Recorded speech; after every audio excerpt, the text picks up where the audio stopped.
ఓం అజ్ఞానతిమిరాంధస్య జ్ఞానాంజనాశలాకయా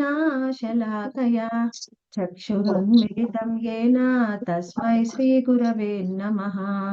నమో ఓం విష్ణుపాదాయ కృష్ణప్రేష్ఠాయ భూతలే శ్రీమతే భక్తి వేదాంత స్వామిన్ గితి నామినే. నమస్తే సారస్వతే దేవే గౌరవాణి ప్రచారిణే నిర్విశేష శూన్యవాది పాశ్చాత్య దేశధారిణే. జయ శ్రీ కృష్ణ చైతన్య ప్రభు నిత్యానంద శ్రీ అద్వైత గదాధర శ్రీవాసాది గౌర భక్త వృంద. హరే కృష్ణ కృష్ణ కృష్ణ హరే హరే హరే రామ రామ రామ హరే హరే. అందరూ శ్రీమద్ భగవద్గీతకి జై. ఇప్పుడు ఎన్నో అధ్యాయం మాతాజీ? ఎన్నో అధ్యాయం మాతాజీ? 7వ హరే కృష్ణ. అధ్యాయము 14వ శ్లోకము. మనం క్లాసు స్టార్ట్ చేసుకుంటున్నామండి. అందరూ దయచేసి మ్యూట్ లో ఉండండి. మీరు క్లాస్ అయిపోయిన తర్వాత అన్మ్యూట్ చేసుకొని ప్రశ్నలు అడగవచ్చు.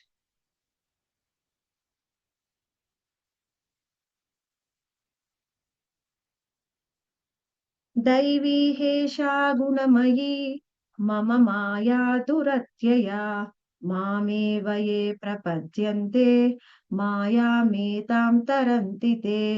दैवी हेषा गुणमयी मम माया दुरत्यया मामेव ये प्रपद्यन्ते मायामेतां तरन्ति ते.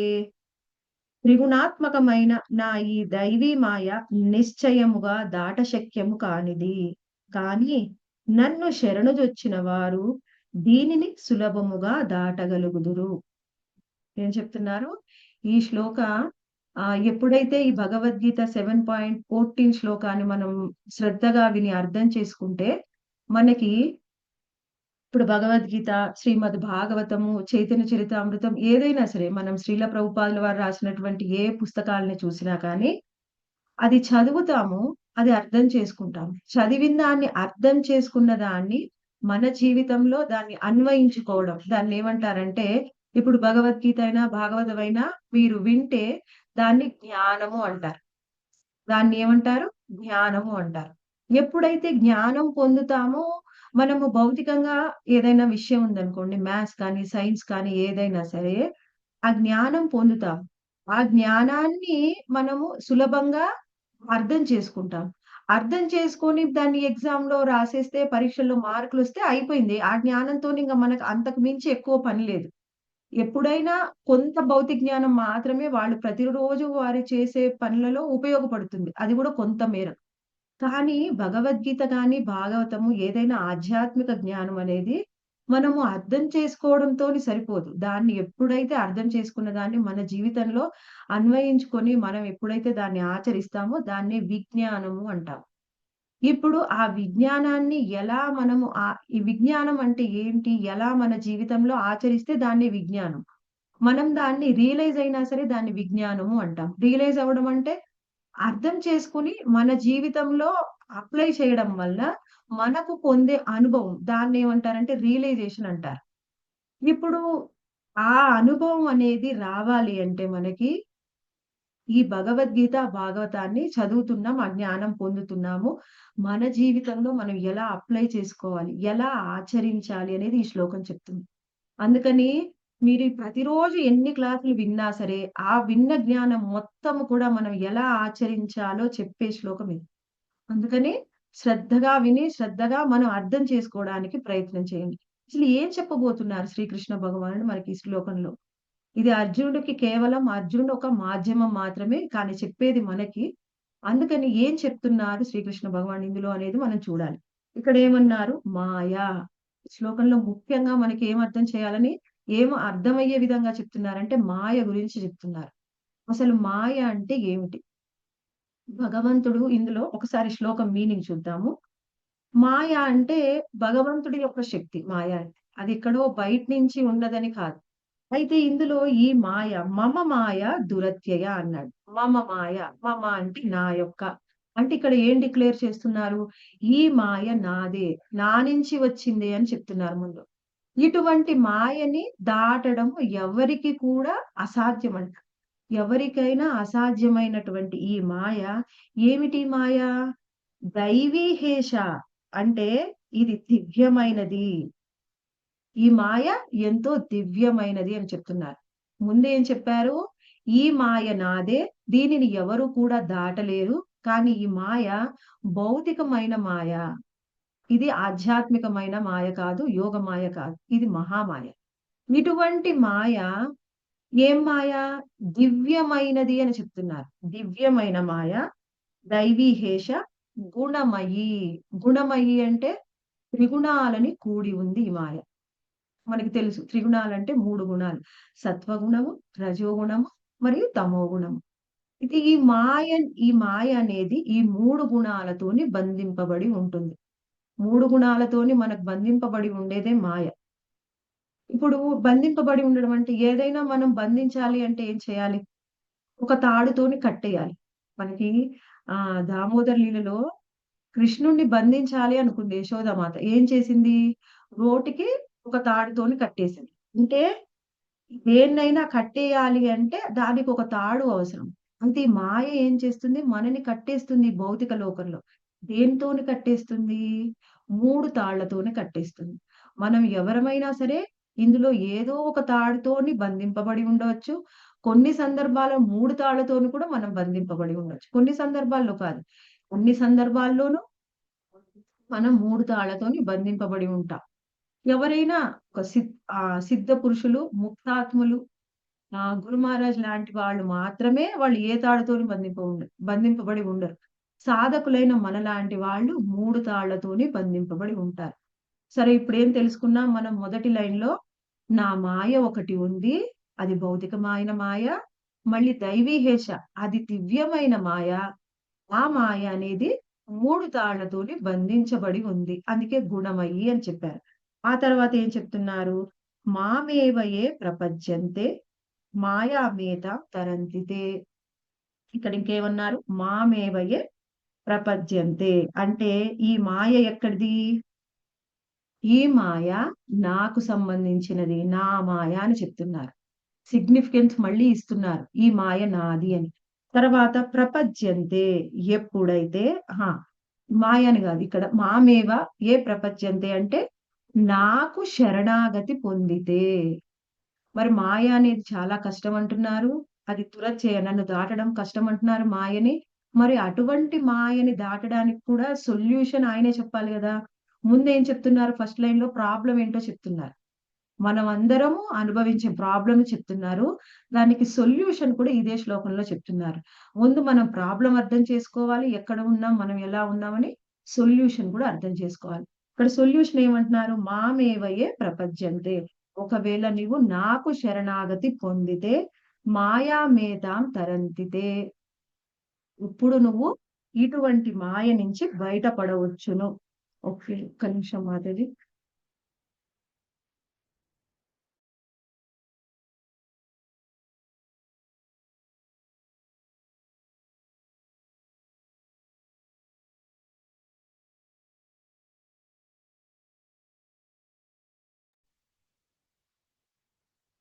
అటువంటి మాయని ఎవరైనా దాటవచ్చు.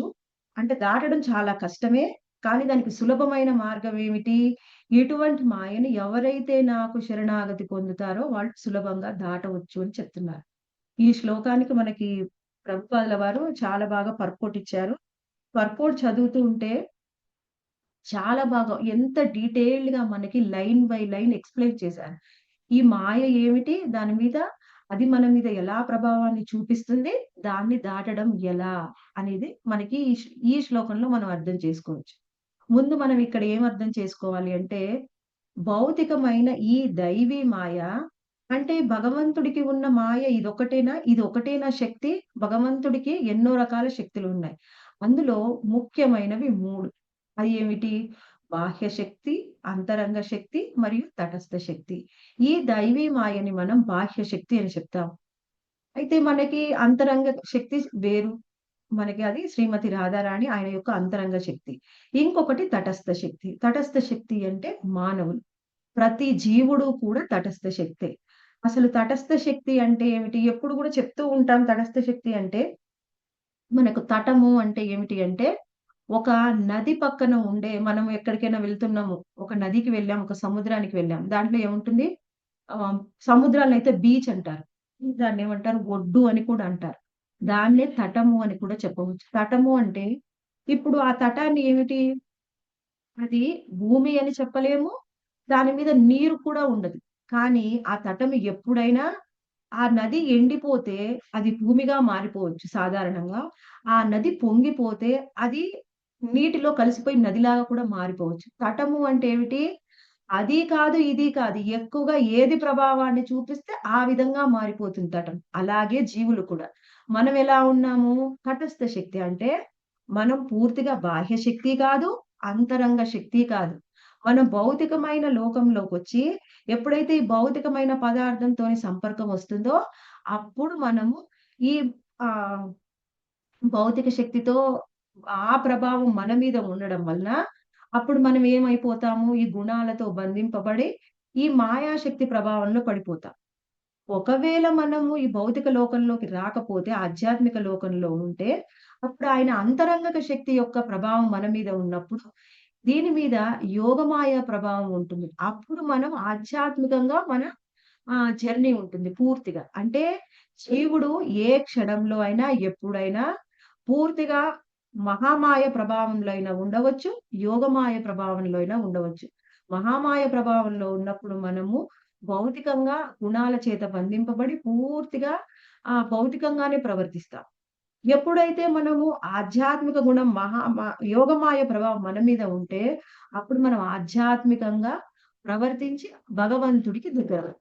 మహామాయ ప్రభావం మన మీద ఉన్నంత కాలం మనం భగవంతుడికి దూరమవుతాం. అది ముఖ్యంగా మనం అర్థం చేసుకోవాలి. అయితే ఈ శ్లోకంలో ముఖ్యంగా ఇంకేం అర్థం చేసుకోవాలి? ఈ శ్లోకంలో చెప్పబడింది మహామాయ, అదే దైవీ మాయ. దాన్నే మనము ఇంకా దైవీ ప్రకృతి అని కూడా చెప్పవచ్చు. ఇది మన మీద ఏ విధంగా ప్రభావం చూపిస్తుంది? ప్రభావం చూపించినప్పుడు మనం ఎలా ప్రవర్తిస్తాము?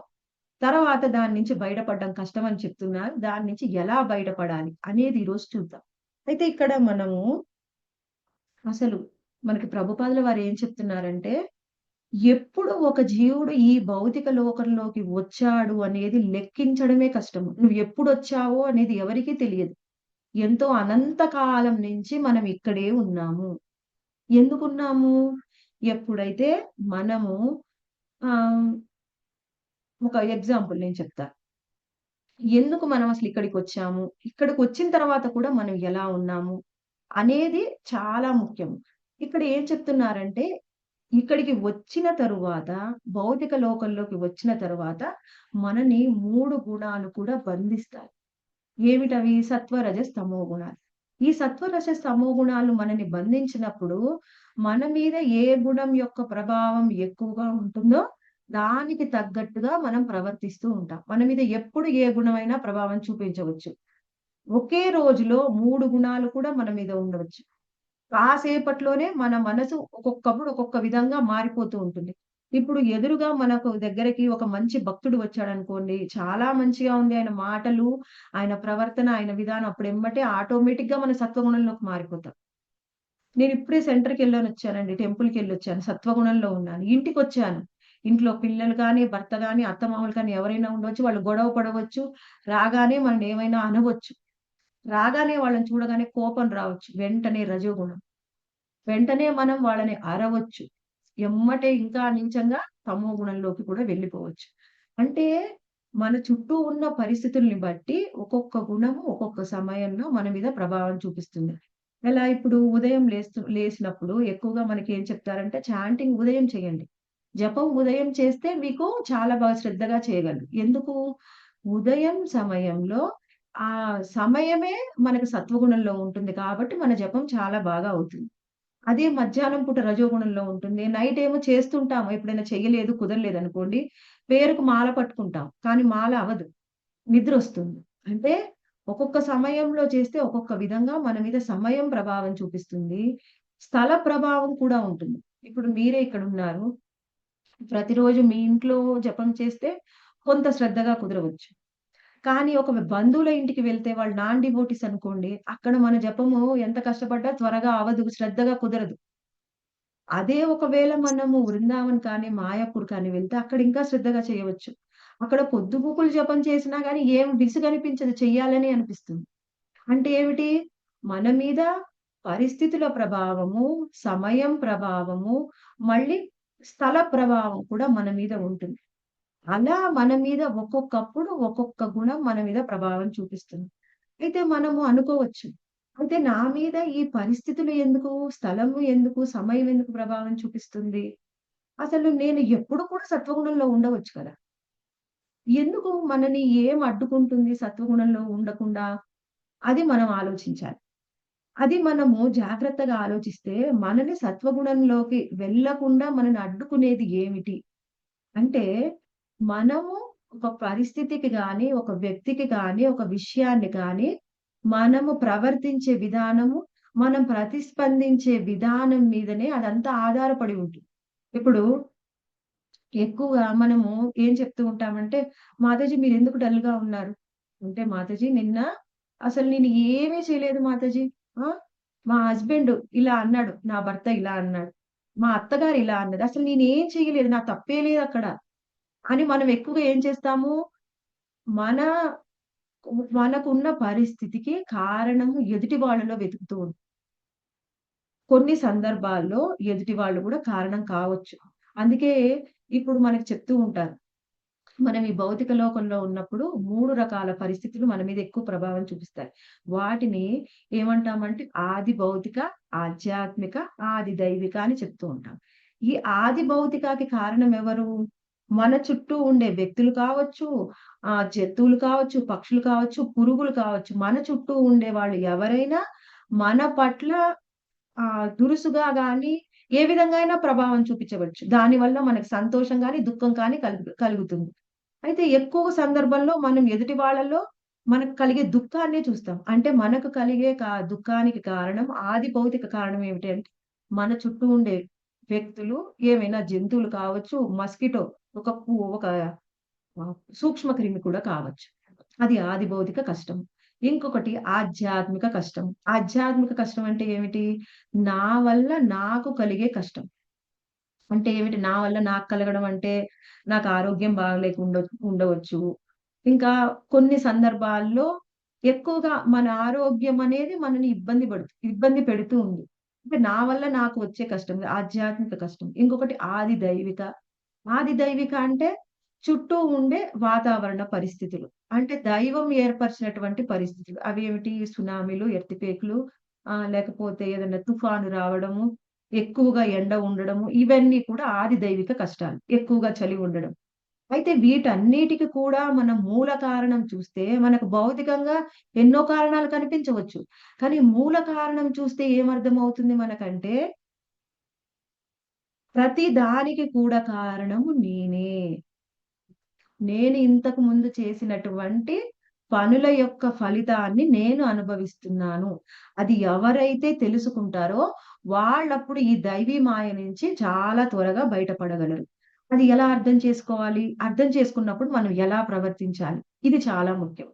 ఇప్పుడు నేను ఎక్కడికైనా బయటికి వెళ్ళాను అనుకోండి. బయటికి వెళ్ళినప్పుడు ఏదైనా యాక్సిడెంట్ జరిగితే ఏమనుకుంటాం మనం? చిన్న యాక్సిడెంట్ జరిగింది. ఇప్పుడు మన కర్మ బాలేదు. ఎప్పుడో ఏదో తప్పు చేసుంటాం. ఇట్లా జరిగింది అనుకుంటాం. కానీ ఇంటికి రాగానే ఎవరైనా తిట్టారు మన ఇంట్లో వాళ్ళు. అసలు మన తప్పేం లేదు. అప్పుడేమనుకుంటాం? నా కర్మ వల్ల ఇలా జరిగింది అనుకోం. ఏమంటాం? వాళ్ళే కారణం. నా దుఃఖానికి కారణము నా భర్త, నా అత్తమామలు, నా పిల్లలు, ఇంకెవరైనా. పక్కింటి వాళ్ళు. ఎదుటి వాళ్ళని మనం వేలెత్తి చూపిస్తూ ఉంటాం. మనకొచ్చే కష్టాన్ని. ఎప్పుడైతే ఈ విధంగా ఆలోచిస్తామో, అప్పటి వరకు ఈ మాయ అనేది మనని బంధించింది అన్నమాట ఆల్రెడీ. అందుకే మనం అలా ప్రవర్తిస్తున్నాం. మనం ఎలా చూడాలి అంటే, ఇది చేసేది కష్టము. కానీ అసలు దీని వెనకాల ఉన్న సైన్స్ ఏందో తెలుసుకోవాలి. అప్పుడు మనము దాటడానికి అవకాశం ఉంటుంది. చెప్పినంత మాత్రాన చేయడం కష్టమే. కానీ ఎలా ఉండాలి అంటే, ఇప్పుడు మనం ఏదైనా ఒక సీరియల్ కానీ, సినిమా కానీ చూస్తుంటాం. సినిమా చూస్తుంటే ఒక సీరియల్‌లో హీరోయిన్‌ని అందులో ఒక విలన్ క్యారెక్టర్ ఉంటుంది. ఒక హీరోయిన్ క్యారెక్టర్ ఉంటుంది. అందులో హీరోయిన్ ఎప్పుడు కూడా సత్వగుణంలో ఉంటుంది. ఆ విలన్ ఎప్పుడు కూడా తమో గుణంలో ఉంటుంది. తమో గుణం, రజోగుణం. వాళ్ళకి సత్వగుణం రాదు. ఇప్పుడేం చేస్తారు? ఈ హీరోయిన్ ఎంత కష్టపెడుతుంటే హీరోయిన్‌ని మనం ఏం చేస్తాము? ఒక అదెక్కడో జరుగుతుంది. అది సీన్ చూస్తాం, బయటికొస్తాం. కానీ ఆ హీరోయిన్‌ని ఈ విలన్ ఇంత కష్టపెడుతుంది. ఆ! ఇంత కష్టపెడుతుందని ఆ ఎదుటి వ్యక్తి మీద ఎవరన్నా కోపం తెచ్చుకుంటారా? సీరియల్‌లో విలన్ మీద ఎవరికైనా కోపమొస్తుందా మాతాజీ? హరే కృష్ణ. రాదు ఆహా. మాతాజీ. రాదు మాతాజీ. ఎందుకు రాదు అంటే, అది అది నాకు క్యారెక్టర్. సంబంధం లేదు. అదేదో ఒక సీరియల్, సినిమా జస్ట్ మనం మూడో వ్యక్తిగా చూస్తాం. మనము అందులో భాగంగా చూడం. మనని మనం మూడో వ్యక్తిగా చూసుకుంటాం. ఇప్పుడు మనకు జరిగే ఏ విషయాన్ని కూడా మనము మొదటి వ్యక్తి, రెండో వ్యక్తిగా కాకుండా మూడో వ్యక్తిగా చూసుకోగలిగినప్పుడు ఏం చేస్తామంటే, ఏం జరిగినా ఇలా నిర్లిప్తంగా చూస్తూ ఉంటే అప్పుడేం జరుగుతుంది? మనకి కోపం రాదు. ఎప్పుడైతే మనము రెండో వ్యక్తిగా అనుకుంటాం, ఎదుటి వాళ్ళు నన్ను తిడుతున్నారు, నేను పడుతున్నాను అనే భావన ఎప్పుడుంటుందో మనకు కోపమొస్తుంది. మనం మూడో వ్యక్తిగా మనం ఒక సినిమా, సీరియల్ లాగా చూస్తే అప్పుడు మనకి కోపం రాదు. ఇది అనేది ఒక ప్రాక్టీస్ అన్నమాట. ప్రతి నిమిషం మనం ఈ విధంగా ప్రాక్టీస్ చేయాలి. అప్పుడు మనము కోపం నుంచి బయటపడగలం. అంటే కోపం నుంచి బయటపడితే అయిపోయిందా మాతాజీ? అదొక్కటేనా? అదొక్కటే కాదు ఇంకా చాలా ఉన్నాయి. ఇంకొకటేమిటి? ఎక్కడికైనా వెళ్ళినప్పుడు మనం ఎక్కువగా స్త్రీలకేముంటుంది అంటే అందమైన బట్టలు కానీ, నగలు కానీ చూసినప్పుడు, అయ్యో! వాళ్ళకదుందే, కొత్త మోడలొచ్చిందే, నాకు లేదే అని వెంటనే అందులోకి ఇన్వాల్వ్ అయిపోతాం. మన మనసుని అందులో పెడతాం. మనకు అవసరమైనప్పుడు కొనాలనుకున్నప్పుడు తప్ప దాని మీద మనం మనసు పెట్టకూడదు. సమయాన్ని కూడా పెట్టకూడదు. మనం ఏం చేయాలి? ఓహో! వాళ్ళిలా వేసుకున్నారా? ఇప్పుడు మీరు వెళ్లారు. టెంపుల్‌కి వెళ్లారు. రాధారాణికి ఎంతో అందమైన డ్రెస్ వేశారు. రాధారాణి చూసి నాకలాంటి డ్రెస్ లేదే. ఈ డ్రెస్ ఎంత బావుంది. ఇలాంటిది కొనుక్కోవాలి అని ఎప్పుడైనా అనిపించిందా మాతాజీ మీకు ఎవరికైనా? అనిపించదు మాతాజీ. అనిపించదు. ఏమనిపిస్తుంది? ఎంత చాలా బావుంది హ్యాపీగా. రాధారాణి. ఎంత బావుంది రాధారాణి ఈ డ్రెస్‌లో అనిపిస్తుంది. కానీ నాకు కావాలి అనిపించదు. రాధారాణి మీద జెలసీ అనిపించదు. ఆ! రేపు వెళ్లి షాపింగ్ చెయ్యాలి అనిపించదు. అడ్రెస్ అడిగి ఎవరినైనా భక్తుల్ని. ఎందుకంటే ఆమెని మనము మనతో సమానంగా కానీ, మనలో ఒకరిగా కానీ చూడము. ఆమె, ఆమె రాధారాణి స్వయంగా కృష్ణ భగవానుడి యొక్క అంతర్గత శక్తి. మన మదర్‌గా చూస్తాం. అందుకని మనకలాంటి ఫీలింగ్ ఉండదు. ఇప్పుడు మీరు ఏది చూసినా గాని బయట ఇదే భావంతో చూసినట్లయితే, ఎప్పుడు కూడా దేని మీద కూడా మనకి కోరిక అనేది కలగదు. అంటే కోరిక లేకుండా అసలు షాపింగే చెయ్యకుండా ఉండాలని కాదక్కడ. ఏంటి ఉండవచ్చు, అవసరమైనప్పుడు కొనవచ్చు, చూడవచ్చు. కానీ ఈ మధ్య ఏమైతుందంటే, మనం ఏదైనా క్లాస్ కోసం యూట్యూబ్‌లో జాయిన్ అయినా గాని అలాంటివొచ్చేస్తున్నాయి. అలాంటివి కనిపిస్తున్నాయి. కనిపిచ్చింది గదా! అని చూసేస్తాం. అలా మనము ఒక మూడవ వ్యక్తిగా ఉన్నప్పుడు, ఏ విషయంలో అయినా సరే, ఒక మూడో వ్యక్తిగా ఉన్నప్పుడు మనకేమవుతుంది అంటే, దేని మీద కూడా ఏ విధమైన భావోద్వేగాలు అనేవి కలగవు. మాయ అనేది ఎలా ఉంటుందంటే, మనని పరీక్ష చేస్తూ ఉంటుంది. ఎలా పరీక్షిస్తుంటుంది అంటే, అసలు మాయ యొక్క బాధ్యత ఏమిటి? ఎందుకు మనని పరీక్షిస్తుంది? ఇది మనం అర్థం చేసుకోవాలి. ఇక్కడ స్వయంగా మాయ అనేది శ్రీకృష్ణ భగవానుడి యొక్క భౌతిక శక్తి. అది దైవీ మాయ. కానీ అది గౌణమైన మాయ. అంటే తక్కువ. కానీ ఉన్నతమైన మాయాశక్తి ఏమిటి? అది యోగ మాయ. భగవంతుడి యొక్క ఉన్నత శక్తి. ఈ గౌణ శక్తి ఎందుకు భగవంతుడు సృష్టించి మన మీద ప్రభావం చూపించమని పెట్టాడు? మమ మాయ దురత్యయ అంటాడు. ఈ మాయని, నా మాయని మీరు దాటడం కష్టము అంటున్నాడు. మమ మాయ అన్నాడు. కానీ మాయ ఏదో వేరేదని చెప్పలేదు. నాది అని చెప్తున్నాడు. ఎందుకు కృష్ణుడు సృష్టించి మన మీదకి వదిలేసాడు ఈ మాయని? అంటే ఎవరికైతే కృష్ణుడి దగ్గరికి వెళ్ళడానికి అర్హత ఉంటుందో, వాళ్ళని మాత్రమే కృష్ణుడి దగ్గరికి పంపించడానికి ఈ మాయ మనకి పని చేస్తుంది అన్నమాట. ఎలా పని చేస్తుంది అంటే, ఇక్కడ ఒకటి చూడాలి. ఒక పేరెంట్ ఉన్నాడు. ఎందుకు కృష్ణుడే చేయొచ్చు కదా! మాతో ఇది ఎందుకు యోగమాయని, మహామాయని పెట్టాడు? అన్ని ఆయన చేసుకోలేడా? ఆయనకు రాదా అంటే, మనం ఒక చిన్న ఎగ్జాంపుల్ చూడవచ్చు. ఇప్పుడు తల్లిదండ్రులుంటారు. పిల్లలకి తల్లిదండ్రులు ఏం చేస్తారంటే పూర్తిగా వాళ్ళే కూర్చొని అన్నీ చదివి చెప్పి, వాళ్ళకి రాదా అంటే వచ్చినా సరే, నువ్వు ఒక పీహెచ్‌డీ చేసిన పేరెంట్‌వైన తల్లిదండ్రులైనా పిల్లలకి ట్యూషన్ చెప్తారు, స్కూల్‌కి పంపిస్తారు. ఎందుకంటే వాళ్ళకి వేరే బాధ్యతలుంటాయి. పిల్లలకి చదువు చెప్పే బాధ్యత ఎక్కువగా తీసుకోరు తల్లిదండ్రులు. ఏదో కొంత సమయం ఉంటే ఏమన్నా డౌట్స్ ఉంటే చెప్తారంతే. కొంచెం ఏదో చిన్న పిల్లలప్పుడు చూసుకుంటారు. కొంచెం పెద్దగాంగానే ట్యూషన్‌కి గాని, స్కూలుకి పంపిస్తారు. ఏం చేస్తుంది ఆ ట్యూషన్ టీచరు? పిల్లల్ని పక్కనే కూర్చోబెట్టుకొని శ్రద్ధగా చదివిస్తుంది. నువ్వు శ్రద్ధగా చదివి పాస్ అయితేనా నెక్స్ట్ క్లాస్‌కెళ్తావు. పాస్ అవ్వకపోతేనా అదే క్లాస్‌లో ఉంటావు. దానికి పిల్లలు ఒప్పుకుంటారు, తల్లిదండ్రులు ఒప్పుకుంటారు, టీచర్స్ కూడా ఒప్పుకుంటారు. అది రూల్ ఇంకా అంతే ఇంకా. నీకు అర్హత లేదు నెక్స్ట్ క్లాస్‌కెళ్ళడానికి కాబట్టి నువ్వు ఇదే క్లాస్ చదువు. మనకు కూడా అంతే. నీకు ఇప్పుడేంటి ఎవరు మనకి తండ్రి ఎవరు? శ్రీకృష్ణ భగవానుడు. ఈ మహామాయ ఏమిటి అంటే మనకొక టీచర్ లాగా, ట్యూటర్ లాగా అన్నమాట. మనని అనేక విధాలుగా మనం ఏమన్నా మ్యాథ్స్‌లో ప్రాబ్లమ్ ఇచ్చింది. తప్పు చేస్తే ఏం చేస్తుంది? ఇంకొకటిస్తుంది.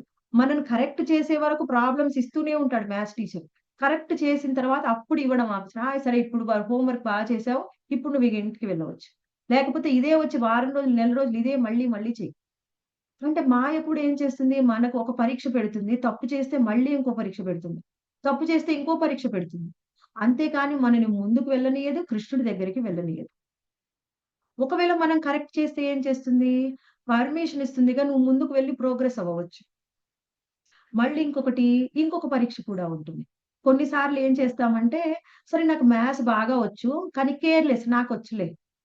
అలాంటి పిల్లలకి ఏం చేస్తాడు టీచరు, నీకు వచ్చినా కానీ నువ్వు కేర్‌లెస్‌గా ఉన్నావు. ఎందుకంటే నీకు కేర్‌లెస్‌గా ఉంటే మళ్ళీ మార్కులు తగ్గిపోవచ్చు. ప్రాక్టీస్ ఉండకపోవచ్చు. నీకు కేర్‌లెస్‌గా ఉన్నావు గాబట్టి నువ్వు మళ్ళీ ఇంకా ప్రాక్టీస్ చెయి. ఎవరైతే బాగా మ్యాథ్స్ వచ్చు, బుద్ధిమంతుడిగా ఉంటాడో వాళ్ళకి తక్కువ పరీక్షలుంటాయి. నీకు బాగా వచ్చినా సరే, నీకు రాకపోయినా సరే పరీక్షలు తప్పవు. మనకు కూడా అంతే. నన్ను మాయ ఏం చేస్తుంది అని ఎవరైనా నెగ్లెక్ట్ చేశారనుకోండి, నిర్లక్ష్యంగా ఉన్నారనుకోండి, అహంకారంతో ఉంటే ఏం చేస్తుంది మాయ? ఇంకా పరీక్షిస్తుంది. ఓహో! నువ్వంత గొప్పవాడివా? చూద్దామైతే ఇంకొంచెం పరీక్షిస్తాను.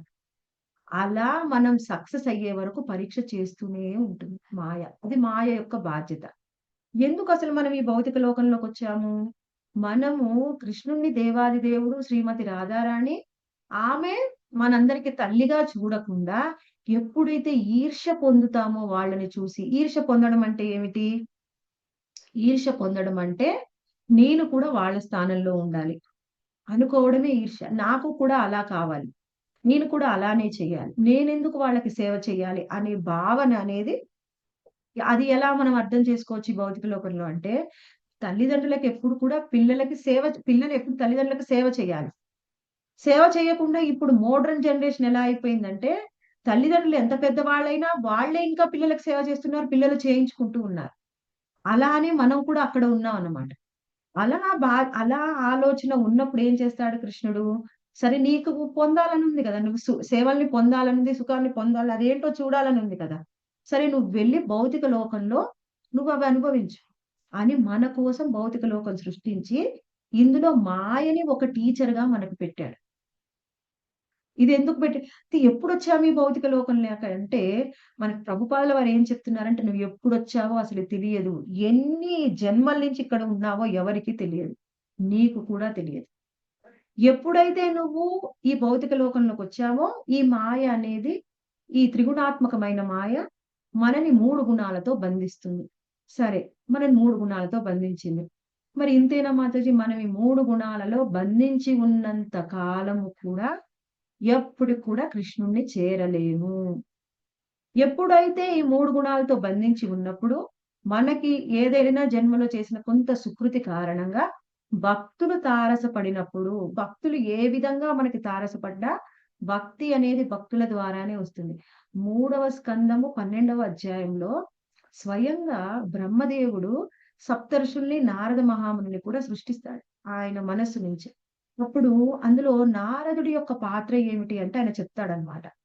నారదుడి వంటి శుద్ధ భక్తుల ద్వారానే భక్తి అనేది వస్తుంది. అంతేకాని తపస్సు ద్వారా కానీ, జ్ఞానం వల్ల కానీ, ఏమి చేసినా కానీ నీకు భక్తి అనేది రాదు. భక్తి అనేది భక్తుల ద్వారానే వస్తుంది. ఒకటే మాట. ఇంకొక వేరే మళ్ళీ ఇందులో డౌట్‌లు కానీ, కన్‌ఫ్యూజన్‌లు కానీ ఏం పెట్టుకోకూడదు మనం. ఎప్పుడు కూడా శాస్త్రం అంటే ఏమిటి? శాస్త్రాన్ని ఎవరైతే ఉన్నది ఉన్నట్టుగా తీసుకుంటారో వాళ్ళు సత్వగుణంలో ఉన్నట్టు. ఈ శాస్త్రంలో ఉన్నదాన్ని ఉన్నది ఉన్నట్టుగా తీసుకోవడానికి సంకోచించేవాళ్ళు రజోగుణంలో ఉన్నట్టు, శాస్త్రంలో ఉన్నదాన్ని తీసుకోవడానికి ఎప్పుడు రెడీగా లేరు. ఖండించేవాళ్ళు తమో గుణంలో ఉన్నట్టు. శాస్త్రం ఏం చెప్తుంది అంటే, జ్ఞానం ద్వారా, తపస్సు ద్వారా నువ్వింక ఏమైనా చెయ్యి నీకు భక్తి రాదు. కేవలం భక్తుల ద్వారానే భక్తి వస్తుంది. అదొకటి తెలుసుకోవాలి. అది ఎంత డీపు, ఎదుటి వాళ్ళు ఎంత ప్యూర్‌గా ఉంటే మనకు అంతగా భక్తి వస్తుంది. అయితే అది ఒకటి. ఎప్పుడైతే భక్తుల్ని కలుసుకుంటామో మనకు భక్తి అనేది వస్తుంది. ఎప్పుడైతే మనము భక్తుల ద్వారా కొంత భక్తి మనకు వచ్చి, అప్పుడు మనము భగవద్గీత, భాగవతం లాంటి శాస్త్రాలని చదివినప్పుడు ఏం జరుగుతుంది? మనలో కొంత ప్యూరిఫికేషన్ జరుగుతుంది. కొంత ప్యూరిఫికేషన్ జరుగుతూ ఉన్నప్పుడు మనం ఏం చేస్తాం? కృష్ణుడికి శరణాగతి పొందుతాం. అయితే మనం ఎంతగా కృష్ణుడికి శరణాగతి పొందుతామో, అంతగా మనం మాయ నుంచి బయటపడతాం. నేను కొంతే శరణాగతి పొందానండి. అయితే నీకు ఆ రేషియోలో నువ్వు మాయ నుంచి బయటపడతావు. నేను కృష్ణ కాన్షియస్‌లో ఉంటానండి. కొంత నేను భౌతికంగా కూడా ఉంటాను. సరే నీకు కూడా కృష్ణుడు కొంతగానే శరణాగతిస్తాడు. కొంతగా ఇవ్వడు. ఎవరైతే 100% డిటర్మినేషన్ తోని ఉంటారో, అప్పుడు వాళ్ళని మాయ ఏమీ చెయ్యలేదు. మనము ఒకవైపేమో కృష్ణుడు ఉన్నాడు. ఒకవైపేమో మాయ ఉంది. 2 కూడా మన మీద ప్రభావం చూపిస్తున్నాయి. నేను నా భక్తి ఎంత స్ట్రాంగ్‌గా ఉంటే, నేను మాయ వైపు అట్రాక్ట్ అవుతానా? కృష్ణుడి వైపు అట్రాక్ట్ అవుతానా అని ఉంటుంది. నేను కొంతగానే ఉంటే కృష్ణుడు నన్ను కొంత సేవ చేస్తాడు. నేను బాగా భక్తి శ్రద్ధలతోని నేను కనుక కృష్ణుడికి శరణాగతి పొందితే అప్పుడేం చేస్తాడు? ఈ మాయనేం చేస్తాడు? ఆపేస్తాడు. ఈమె నా భక్తురాలు. ఈమె మీద నీ ప్రభావం చూపించకు. అంతే అన్నమాట. కృష్ణుడి యొక్క ఆధీనంలో ఉంటుంది. ఎందుకు? అది కృష్ణుడి మమ మాయ అంటున్నాడు. నా యొక్క మాయ అంటున్నాడు. అందుకని ఎవరిదో అది వాళ్ళ ఆధీనంలోనే ఉంటుంది. ఇది కృష్ణుడిది కాబట్టి కృష్ణుడి ఆధీనంలోనే ఉంటుంది. ఇక్కడ ఏం చెప్పాడు? మమ మాయ దురత్యయ అన్న తర్వాత మామేవయే ప్రపద్యంతే నాకు శరణాగతి పొందితే మాయా మేతాం తరంతితే ఈ మాయ నుంచి ఎవరైనా బయటపడవచ్చు. ఇప్పుడు మన యొక్క ప్రాక్టీస్ ఎలా ఉండాలి అంటే, కృష్ణుడికి శరణాగతి పొందినప్పుడు మన మీద గుణ ప్రభావం ఉండకుండా పోతుంది. అయితే ఎలా మనము మాధవి మేము కూడా కాస్త శరణాగతి పొందాం. 16 మాలలు చేస్తున్నాము. బుక్ రీడింగ్ సెషన్‌లో జాయిన్ అవుతున్నాం. పొద్దున్నే, ఈవినింగ్, నైట్ క్లాసులు జాయిన్ అవుతున్నాం మేము. మరి మా మీద ఇంకా మాయా ప్రభావం ఉందే అంటే, మనము ఇంకా ప్రాక్టీస్ సరిగ్గా చేయట్లేదు. ప్రతి దాంట్లో కూడా నేనే నన్ను నేను చూసుకుంటున్నాను. ప్రతి విషయంలో కూడా నన్ను నేను చూసుకుంటున్నాను. ఎందులో అయినా సరే నేను ఒక ప్రేక్షకుడిలా ఉండిపోతే, నాకు జరిగిన విషయాల్లో కూడా నేను ప్రేక్షకుడిగా ఉంటే, అప్పుడు మన మీద మాయ అనేది ప్రభావం చూపించకుండా ఉంది. ఇప్పుడు నేనే కృష్ణుడి దగ్గరికెళ్ళినా, నేను 16 మాలలు చేస్తున్నా, అన్నీ నేను శాస్త్రం చదువుతున్నంత మాత్రాన మహామాయ మన మీద ప్రభావం చూపించకుండా ఉండదని కాదు. ఎందుకంటే నా శరణాగతి 100% లేదు కదా! అందుకని మాయ అనేది పరీక్షలు పెడుతూనే ఉంటుంది. ఎప్పుడైతే మనం డిటర్మినేషన్‌తోని ఆ మాయకు లొంగకుండా ఉంటామో, అప్పుడు మన మీద ప్రభావం ఇంకా చూపించదు. మనకు పరీక్షలు పెట్టదు. ఎప్పుడు డిటర్మినేషన్ వస్తుంది అంటే, ఏ విషయాన్నైనా మూడో వ్యక్తిగా చూసినప్పుడు. అంటే ఏం చేయాలి మాతాజీ? ఎదుటి వాళ్ళొచ్చి కుట్టినాక నేను అలానే ఉండాలా? అలా అని కాదు చెప్తుంది. ఎవరే వచ్చి ఏమన్నా కొట్టినా, తన్నినా, నా దగ్గరున్న డబ్బు దొంగతనం చేసుకొని ఎళ్ళినా నేను అలా చూస్తూ ఉండాలా? అంటే అలా కాదు. మనం అప్పుడు సరైన విధంగా రెస్పాండ్ అవ్వాలి. సరైన విధంగా ప్రతిస్పందించాలి.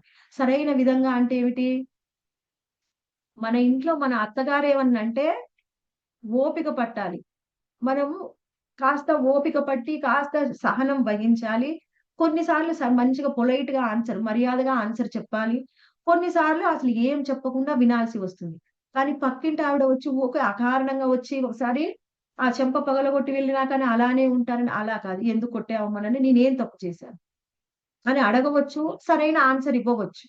ఎలా ప్రతిస్పందిస్తున్నాము అని ఆ ప్రతిస్పందన అనేది కూడా సత్వగుణంలోనే ఉండాలి. ఇప్పుడు అర్జునుడు ఎదుటి పక్షంలో ఉన్న వాళ్ళందరినీ కూడా యుద్ధం చేసి చంపేశాడు. అర్జునుడేంది ఎవరొచ్చి ఏమన్నా కానీ నేను అలానే ఉంటానని ఉండలేదు. కానీ ఎందుకు చేశాడు? అది ధర్మయుద్ధం కాబట్టి, కృష్ణుడు చెప్పాడు కాబట్టి, శాస్త్ర సమ్మతం కాబట్టి చేశాడు. మనం కూడా ఏ పని చేసినా ఇది శాస్త్రబద్ధమేనా? ఎప్పుడు కూడా మన భక్తులు ఏం చేసినా కానీ ఎలా అంటే 3 విషయాల్ని ఆలోచించాలి. సాధు, శాస్త్ర, భగవంతుడు. సాధు, శాస్త్ర, భగవంతుడు ఏం చెప్తే అదే చెయ్యాలి భక్తులు. ఎవరైతే సాధువుని, శాస్త్రాన్ని, భగవంతుణ్ణి నమ్ముతారో, వాళ్ళకి శరణాగతి పొందుతారో, వాళ్ళ మీని భగవంతుడే డైరెక్ట్ గా కంట్రోల్ చేస్తాడు. కృష్ణుడు వాళ్ళని కంట్రోల్ చేస్తాడు. వాళ్ళ జీవితంలో ఏం జరిగినా కానీ కృష్ణుడే ఇస్తాడు. ఇప్పుడు ఏం చేశాను మాత, నేను ఇంత బాగా చేస్తుంటే సడన్ గా నాకేదో ప్రాబ్లం వచ్చింది. కృష్ణుడు నాకు అసలు ఎందుకు ఈ ప్రాబ్లం ఇచ్చాడు? మీరే చెప్తున్నారు కదా, కృష్ణుడే మన మీద ప్రభావం చూపిస్తాడు. మన జీవితం అనేది కృష్ణుడి కంట్రోల్‌లో ఉంటుంది. మాయ కంట్రోల్‌లో ఉండదు. ఎవరి కంట్రోల్‌లో ఉండదు అని. అంటే కృష్ణుడే నీకిస్తున్నాడు. నీ లోపల ఈ నీ లోపల ఈ ఒక అవగుణం ఉంది.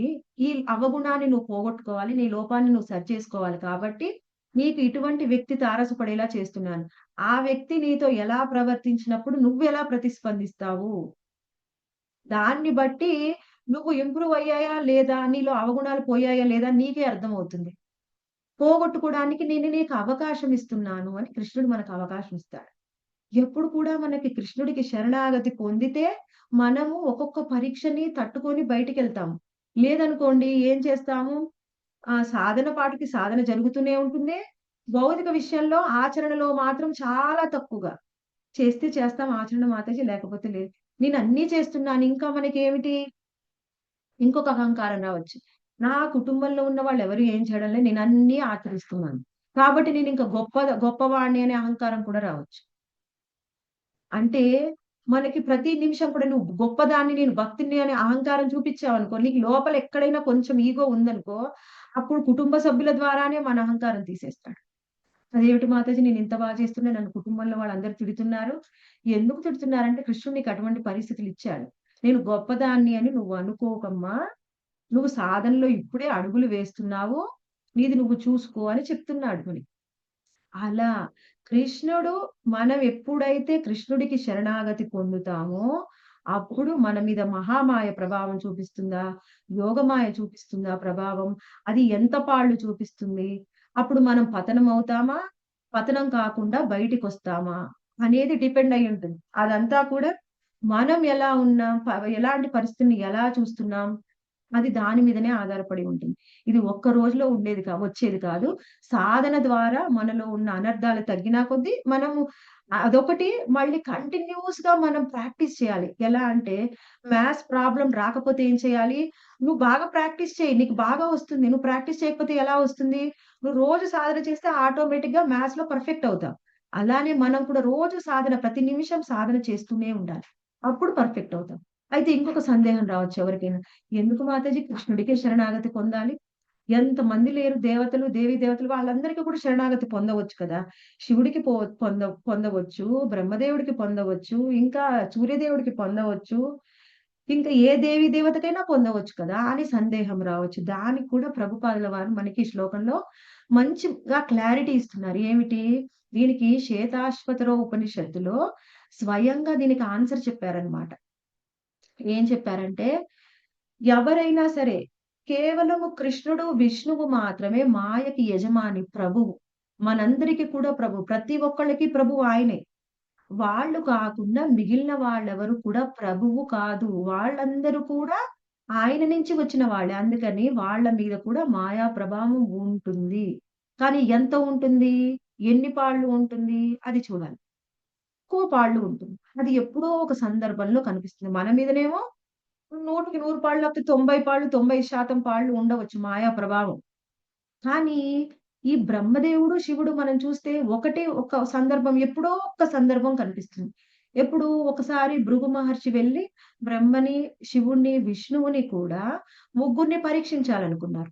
బ్రహ్మదేవుడి దగ్గరికి వెళ్లి ఆయన కోపంగా మాట్లాడినప్పుడు అసలు భృగు మహర్షి పరీక్షిద్దామని వెళ్లి మాట్లాడితే ఆయన అసలు స్పందించలేదంట బ్రహ్మదేవుడు. కానీ ఆయన శివుడి దగ్గరికి వెళ్లి ఆయన కోపంగా మాట్లాడినప్పుడు ఆయనకి కొంచెం కోపం వచ్చిందంట. కానీ ఈయన వెళ్లి విష్ణువుని నేనింక గట్టిగా పరీక్షించాలనుకోని ఏం చేశాడు భృగు మహర్షి? మాతాజీ భృగు మహర్షి ఏం చేశాడు? కాలుతోటి తన్నాడు వక్షస్థలంపై తంతాడు. కాలుతోటి వక్షస్థలం పైన తన్నాడు. అలా మనల్ని ఎవరైనా తంతే ఏం చేస్తాం మనం? వెంటనే యుద్ధం ప్రకటించేస్తాం ఎదుటి వాళ్ళ మీద. అసలు ఓన్లీ యుద్ధం ప్రకటించడం కాదు, పక్కన చేతిలో ఏదుంటే అది వాళ్ళ మీద ఏసేస్తాం. అక్కడ ఒక మూడో ప్రపంచ యుద్ధం మన ఇంట్లోనే వస్తుంది. కానీ విష్ణు ఏం చేశాడు? కాళ్ళు పట్టుకొని ఇంత తన్ని. గొప్ప మహర్షివి నన్ను తన్నావా? అసలు నా వక్షస్థలం చాలా కఠినమైనది. తెలుసా నీకు? నీ మృదువైన, కోమలమైన పాదాలకి నా కఠినమైన వక్షస్థలం తాకడం వల్ల ఏం జరిగిందో అని ఆయన పాదాలకి సేవ చేశాడంట. అంటే ఏమిటి అందులో మనకు కూడా చెప్తారు. ఆయన పాదాల్లో ఏదో అహంకారం ఉంది. అహంకారం తొలగించారు. అంటే అక్కడ ఏదో కన్ను ఉంది, పొడిచాడు అలా అని కాదు.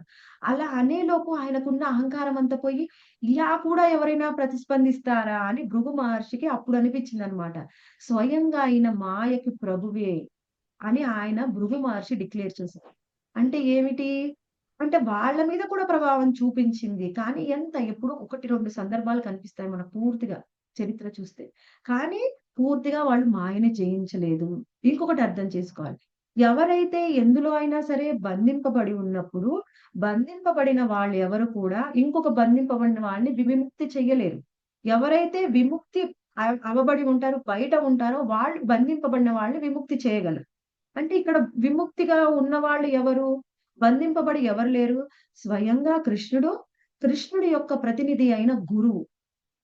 వాళ్ళిద్దరు మాత్రమే మాయకు బంధింపబడి ఉండరు. ఎందుకంటే గురువు స్వయంగా ప్రతినిధి. స్వయంగా కృష్ణుడు ఏం చెప్తున్నాడంటే, గురువు నా ప్రతినిధి. నేను మీ అందరి దగ్గరికి రాలేను కాబట్టి, వచ్చినా నన్ను చూడలేరు. మీకు అర్హత లేదు కాబట్టి, నా స్థానంలో నేను గురువుని పంపిస్తున్నాను. గురువుకి ఎంత గొప్ప స్థానం ఇచ్చాడంటే కృష్ణుడు, మనం ఒక ఉదాహరణ చూడవచ్చు. ఉదయము దర్శనార్తి చేసినప్పుడు మీరు మాయాపూర్ గాని, వృందావన్ కానీ ఏదైనా ఇస్కాన్ టెంపుల్‌కి వెళ్ళండి. మీరు తులసి మాతకి హారతిచ్చినప్పుడేమో ఒక భక్తుడికి గ్లోరిఫికేషన్ గాని, భక్తుడికి హారతి కానీ కృష్ణుడి ముందల ఇవ్వకూడదు. కర్టెన్ క్లోజ్ చేసి ఇస్తారు. కానీ గురువుకి మన శ్రీల ప్రభుపాదుల వారికి హారతి ఇచ్చినప్పుడు ఎప్పుడు కూడా కర్టెన్ క్లోజ్ చేయరు. కర్టెన్ ఓపెనే ఉంటుంది. అంటే గురువుని గ్లోరిఫై చేస్తుంటే, గురువుని స్తుతిస్తుంటే కృష్ణుడు స్వయంగా వింటాడు, ఆనందిస్తాడు. అంత గొప్ప స్థానం గురువుది. గురువుకి, కృష్ణుడికి భేదం లేదు. అందుకని మనని గురువు కూడా ఈ మాయ నుంచి బయట పడేయగలడు. కృష్ణుడిని డైరెక్ట్‌గా పట్టుకున్నా, గురువు పాదాలు పట్టుకున్నా కానీ ఒకటే. గురువు ఇంకా మెర్సిఫుల్. అందుకని గురువు మన మీద ఎక్కువగా కృప చూపిస్తాడు.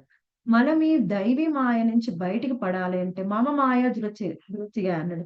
ఈ దైవీ మాయ నుంచి బయటపడడం అతి కఠినము, అతి కష్టము. ఇది బయటపడడం ఎవరికీ సాధ్యం కాదు.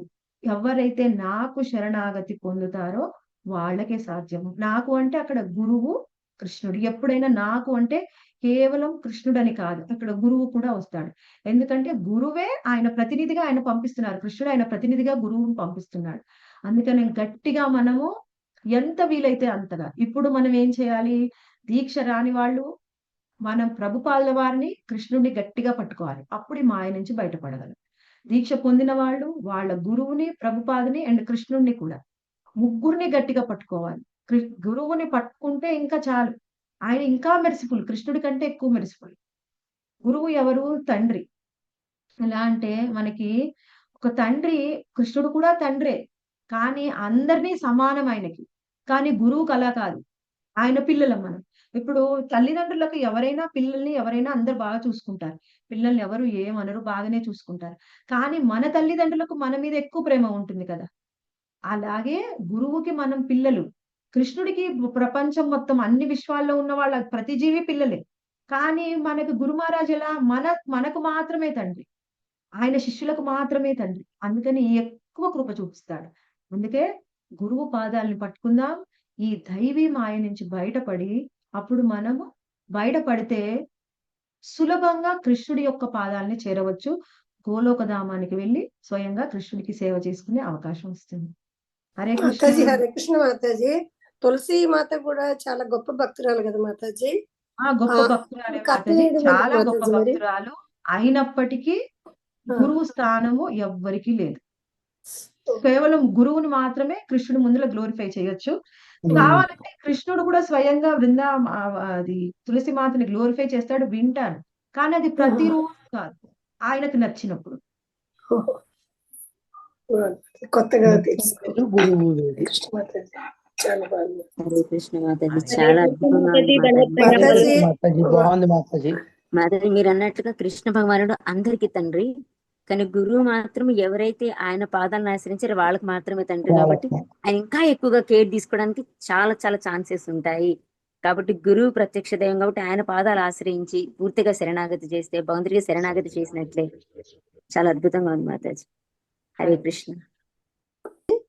ఇప్పుడు మహామాయం మాతాజీ, దాటుకు మహామాయనేమో కృష్ణుడి యొక్క బాహ్య శక్తి, యోగమాయనేమో కృష్ణుడి అవును యొక్క అంతర్గత శక్తి. అవును అయితే మాతాజీ. ఇప్పుడు ఇక్కడ మహామాయం దాటుకు మహామాయనేమో కృష్ణుడిని మనకి దగ్గర చేస్తుంది, దూరం చేస్తుంది, పరీక్షలు ఇచ్చి దూరం చేస్తుంది.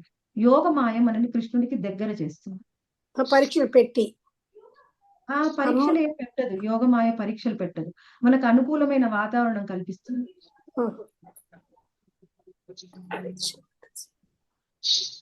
చాలా బాగుంది హరే మాతాజీ. కృష్ణ మాతాజీ. దండవత్ ప్రణామం మాతాజీ. చాలా వివరంగా చెప్పారు మాతాజీ. ఆది భౌతిక, ఆధ్యాత్మిక, ఆది దైవిక ఈ చాలా చక్కగా వివరించారు మాతాజీ. ఛానల్ అయిపోయిన వాటి గురించి మాతాజీ విని ఇప్పుడు మళ్ళీ సాధనలో మేము ఉండాలని రికాప్ ప్రేయర్ చేసుకున్నట్టు చేయండి అయింది మాతాజీ. మాతాజీ. మేమందరం చాలా ఆ బాగుంది. హరే సాధనలో మంచి సాధన.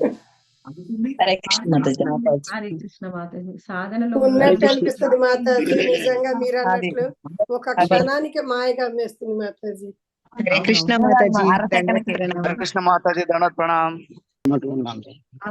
మన కుటుంబం విషయంలో కూడా మనం ఎంత వరకు చేయాలో అంతవరకు చేయాలి, అంతే తప్ప పూర్తిగా ఈ నిమిషం అదే ఆలోచించకూడదు కుటుంబ సభ్యుల గురించి. ఎందుకంటే స్వయంగా మనకు ఉదాహరణ ఎవరంటే శ్రీల ప్రభుపాదుల వారు. ఆయన ఎంతో ప్రయత్నం చేశారు భార్య పిల్లల్ని పూర్తిగా కృష్ణ కాన్షియస్ లో తేవాలని. ఆయన భార్య రాలేకపోయింది.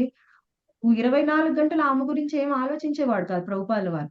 సందర్భం వచ్చినప్పుడు చెప్పడానికి ప్రయత్నం చేసేవాడు, ఆమె రాకపోయినా ఆయన సాధన ఆయన చేసుకునేవాడు. అంతేగాని మనసులో 24 గంటలు పెట్టుకుని ఆ చింతన చేసేవాడు కాదు. మనం కూడా అలానే ఉండాలి. మాయలు ఎన్ని రకాలు ఉన్నాయి మాతాజీ? మాతాజీ వాళ్ళ గురించి ఆలోచిస్తే మనం కూడా పురోగతి ఆగిపోతుంది. పురోగతి ఉండదు. ఇప్పుడు ఎంతవరకు ఉండాలో ప్రభుపాదుల అంతవరకు వారికి ఉంటే ఏమైనా మనం ఇక్కడ అర్థం చేసుకోవాలి. ఇప్పుడు కృష్ణుడిలాగే ప్రభుపాదుల వారు కూడా వాళ్ళ జీవితంలో జరిగే ప్రతి ఒక్కటి మనకు ఉదాహరణలుగా నిలుస్తారు. ఇప్పుడు ఆయనకి ఏమన్నా మనలాగా కర్మదోషాలు ఉన్నాయా, లేకపోతే ఏమన్నా ఉన్నాయా? ఎందుకు అటువంటి భార్య దొరికింది అంటే అన్ని విధాలుగా చూపిస్తున్నాడు అనమాట. నాకు కుటుంబంలో అనుకూలంగా లేకపోయినా, నాకు ఎటువంటి పరిస్థితులు ఉన్నా నేను ఎలా కృష్ణ కాన్షియస్ లో పురోగతి చెంది గొప్ప గురువుని అయ్యాను, మీరు కూడా అలానే పొందవచ్చు, అలానే పురోగతి చెందవచ్చు అని మనకు చూపిస్తున్నారు. అంతే తప్ప ఆయన కర్మానుసారం అన్నటువంటి కుటుంబం వచ్చిందని కాదు. మనం అదే అర్థం చేసుకోవాలి. మన జీవితంలో ఏం జరిగింది, వాళ్ళు ఎలా దాన్ని ఫేస్ చేసి బయటపడ్డారు, అది అర్థం చేసుకోవాలి. హరే కృష్ణ ప్రభు మాతాజీ. మాయలో 2 రకాలే ప్రభుజీ, మహామాయ, యోగమాయ. యోగమాయ ఆధ్యాత్మికమైందండి. ఆ మహామాయనేమో భౌతికమైనది, మనని కృష్ణుడికి దూరం చేస్తుంది. యోగమాయ ఆధ్యాత్మికమైనది, మనని కృష్ణుడికి దగ్గర చేస్తుంది. హరే కృష్ణ. దండవత్ ప్రణామం మాతాజీ.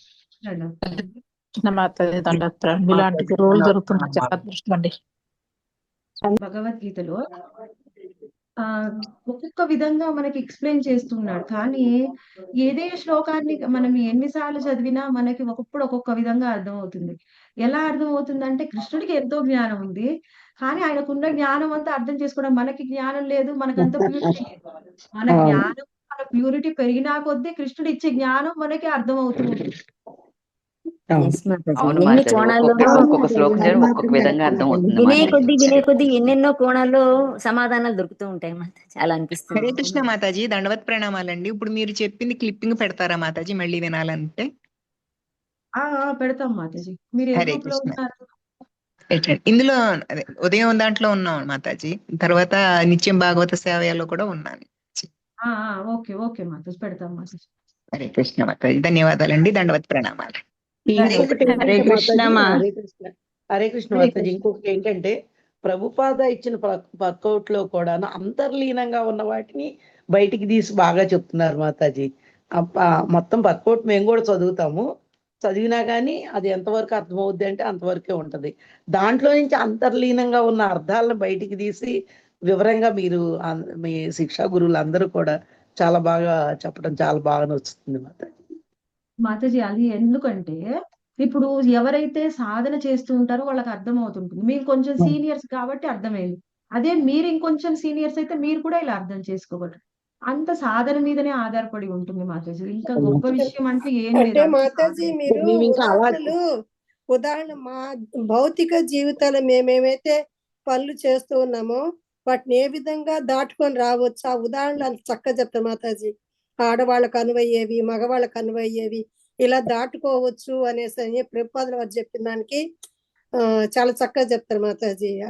అందుకని అవి వింటున్నప్పుడు చాలా అసలు ఇలా చేసుకుంటే బాగుంటుంది కదా అనేసి అని అర్థమవుతుంది మాతాజీ మాకు. ఆ ఉదాహరణ అంతా కరెక్ట్ గా చెప్తుంటారు మీరు. అదే మాతాజీ, సాధన చేస్తేనే మనకి అర్థమయ్యేది ఆ విషయం. ఎందుకంటే ఇప్పుడు సాధనలో ఉన్నప్పుడు మీరే కాదు, మేము కూడా అవన్నీ ఫేస్ చేస్తూ ఉంటాం కదా లైఫ్ లో.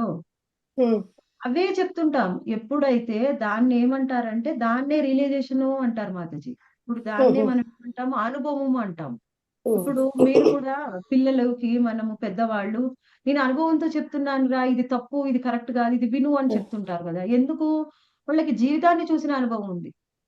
ఇప్పుడు ఎవరైతే కృష్ణ కాన్షియస్ లో ముందుకు వచ్చారో వాళ్ళకి శాస్త్రం ఎక్కువ చదివిన అనుభవం, ఎక్కువ క్లాసులు విన్న అనుభవం, ఓన్లీ ఆ అనుభవంలోంచే వస్తుంది మాత. ఇది అనుభవము మరి శాస్త్ర అవగాహన మెయిన్.